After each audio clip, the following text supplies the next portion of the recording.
Thank you for joining us tonight. I'm Jennifer Meckles. This week, more than 80 seniors were displaced after an explosion at the Eastern Star Masonic Retirement Campus in Denver. Now, another local retirement home is stepping up to help them out. 9 News reporter Ria Jha joins us tonight. They're offering a temporary place to stay, Ria.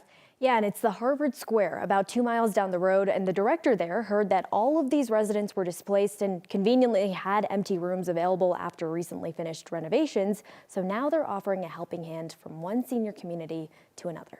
Hi, everybody. Happy Saturday. It's dinner time at the Harvard Square by Cogier's senior living facility. I'll talk to you guys later. Behave yourself. As executive director, Phyllis De La Richelieu does her rounds, making sure everyone feels at home. Want to sit with a couple of ladies and visit? I don't want to move. Oh, for the love of Pete. Especially because many people sitting here weren't here last week. I'll make sure your TV works and everything for you, okay? Okay, thanks. All right, you're welcome. One of our activities personnel came in and told our sales director there's been a massive explosion at Eastern Star, and we all just jumped into action. The explosion at the Eastern Star Masonic Retirement Campus happened on Wednesday, forcing more than 80 of their residents to evacuate their homes. But whatever they had on their backs, literally, that's it. Phyllis knew they had to help out. We'll be a total of 16 by Wednesday. We'll take as many, it doesn't matter. If they need a place, we'll find a place. They're now taking in 16 of Eastern Star's displaced residents. There we go. So what we did was we took our conference room and turned it into a donation center. Underwear, bras, t-shirts are like super important right now. Everyone just went out. We bought mattresses, towels, toiletries. I think Walmart thought that I was trying to have a yard sale because I bought quite a bit of shampoo and soap. Oh, good, look. Phyllis says Crocs. they're doing what they can That's awesome. to make everyone feel at home. This is traumatic, so leaving your home anyway for a senior is hard, and now losing potentially your home. No one even had a thought. It just whatever we need to help a community in crisis. That's what we got. Now, they aren't sure how long these residents will be displaced for, but Harvard Square is willing to keep them as long as they need. Along with needing clothes for the residents, the rooms weren't fully furnished, so they still need essentials like lamps and other bedroom items. So more information on how people can donate is on our website.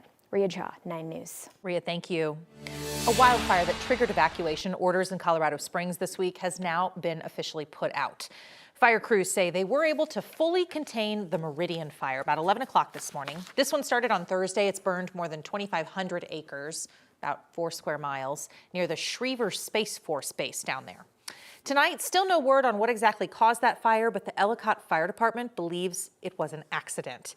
It was a breezy day here in Colorado. A lot of cloud cover, kept us in the 40s, lower than usual this time of year, but we are in for a warm Sunday and an even warmer St. Patty's Day. And March, you just get a little bit of everything this March. Corey? Yeah, we do, and we even have snow in the forecast coming up here on Tuesday and Wednesday. Doesn't look too big, but we're due for some snow, and we should be able to squeeze some out here. These snow flurries and quick showers here across the Front Range tonight have not done a great job of trying to put some snow down on the ground. Doing a good job of it up here along I-70 in the mountain corridor, however, and that will continue until about sunrise tomorrow morning. Here's the temperatures right now in the Denver metro area, down into the 30s. Probably going to bottom out here in the upper 20s. So it will be a cold start, but check this out. We're going to warm up real nice here up into the upper to middle 60s across the area, 64 here in Denver. And the things that we're watching along with that warm up is some fire danger coming here tomorrow and Monday, likely going to carry into Tuesday as well. The leprechauns are up to some shenanigans on St. Patrick's Day. Monday heat coming our way here. We'll talk about that in the forecast. Also that winter storm that's due on Tuesday night. All that's coming up in the forecast. Okay, Corey, thank you. A man who is wanted for kidnapping in Aurora has now been arrested across the country. Police say 24-year-old Brider Johan Ospina Murillo. He's the second of 3 outstanding fugitives suspected of kidnapping residents last December at the now closed Edge at Lowry Apartments.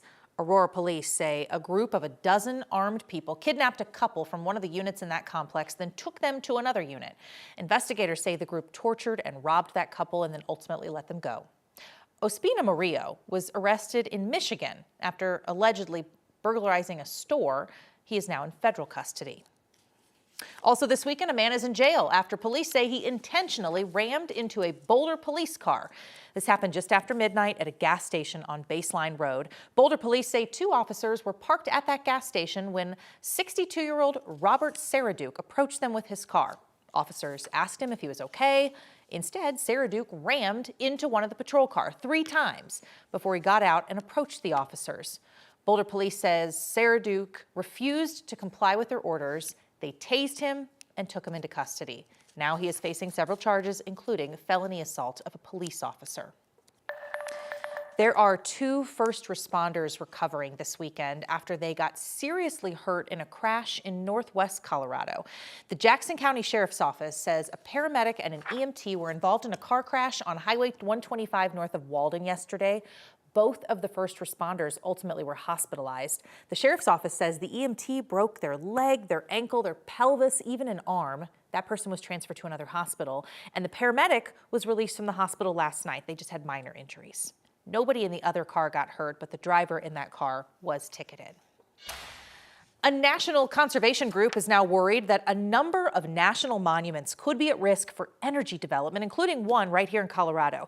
The Trump administration is moving forward with plans to review public lands for potential energy development, drilling, mining, what have you. The National Parks Conservation Association believes those plans could involve changing the borders of some of the national monuments to provide that energy exploration. In fact, they recently released a list of 13 monuments that have high energy potential, and one was Dinosaur National Monument on the Western Slope. Yes. Dinosaur National Monument, which straddles the Colorado-Utah border, is one of these monuments that we could be at risk. While parts of its borders are set out by Congress, the main access roads and certain parts of the area along the edges have been added over the years, and therefore they are not congressionally protected. NPCA says the parks are likely off limits to energy development because they're protected by Congress. But national monument borders, those can change from president to president, and that's why those 13 sites on the list they made include Dinosaur, and those are all national monuments. So there's a popular travel center chain that's now hitting the brakes on a plan that they hope to expand in Colorado. The mayor of Palmer Lake down in El Paso County told our partners at KRDO Buc-ee's has now withdrawn its annexation request for a proposed development in that county. Buc-ee's officials say they've had some technical issues. They're still interested in exploring options for that location. But since December, locals have voiced their objection to that location over traffic concerns. Buc-ee's opened its first Colorado location along I-25 in Johnstown last year. So as the Trump administration trade wars heat up, Colorado's Democratic Governor Jared Polis is now showing support for Canada. Polis declared today Colorado-Canada Friendship Day. Polis says he still wants to treat our northern neighbors as a strong ally. According to the governor's office, back in 2023, Colorado exported nearly $2 billion in goods directly to Canada, accounting for 18% of our state's trade exports. Most were Colorado beef. The state says that trade between the two countries supports 146,000 jobs. Any additional tariffs with Canada would make us all worse off. Canada will lose, and the United States will lose, and Colorado will lose.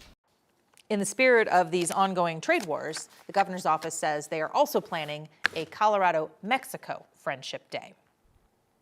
Also today, dozens of people honored local veterans, the ones who died serving in Iraq and Afghanistan. This was through the 5th annual Walk a Mile in Their Boots event in Aurora today. Organizers tell us that Colorado is the only state in the country holding this kind of an event. And the walk, among other things, features a horse with a boot turned backwards.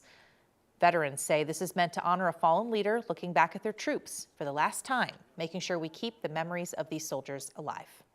We like to honor the families who have lost a loved one, and just knowing that they have support from the community and from all these other veterans, and it's that I think is one of the most important issues of this whole thing.